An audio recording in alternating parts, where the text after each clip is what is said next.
Një moment pa kujdesie që kushtoi një jetë njerëzore. Një mesazh në telefon, vetëm disa sekonda shpërqendrim dhe pasojat ishin fatale.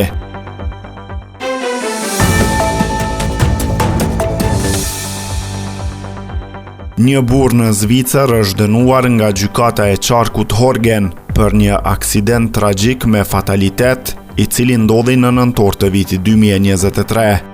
Në kohën kur po drejtonte automjetin, ai ishte i përqendruar në telefonin e tij celular dhe nuk arriti të shihte një këmbësor që po kalonte në vend kalimin e shënuar për këmbësor. Ngjarja e rëndë ndodhi në Horgen të Zürichut.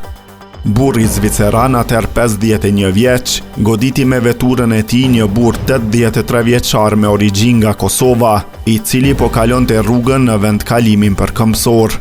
Viktima u plagos rënd dhe fatkeqësisht nuk arriti të mbijetoj plagëve. Sipas gazetës prestigjioze Tages-Anzeiger, zyra e prokurorit publik të Limatal Albis e shpalli fajtor shoferin për vrasje nga pakujdesia, duke i shqiptuar dënim përmes një urdhri penal. Hetimet e policisë kantonale zbuluan detaje tronditëse.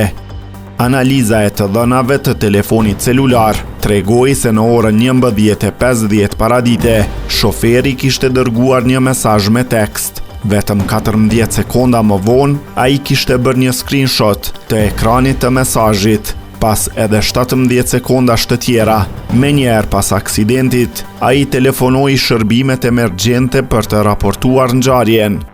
Por për viktimën ishte tashmë tepër vonë.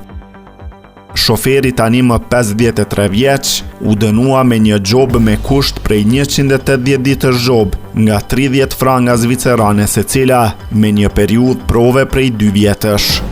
Përveç kësaj, gjykata e urdhëroi të paguante edhe një gjobë shtesë prej 800 frangash zvicerane. Në sallën e gjyqit, i pandeuri i kërkoi falje familjes së të ndjerit. Me zë të dridhur, ai u shpreh: "Nuk kam fjalë për këtë, një pjesë e imja ka vdekur gjithashtu." Megjithatë, ky dënim ka nxitur reagime të forta.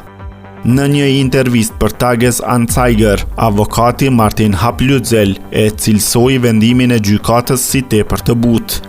Për familjen e viktimës, kjo është një shuplak e dytë në fytyrë, tha ai. Të gjithë e dinë se përdorimi i celularit gjatë drejtimit të automjetit është i ndaluar dhe jashtëzakonisht i rrezikshëm.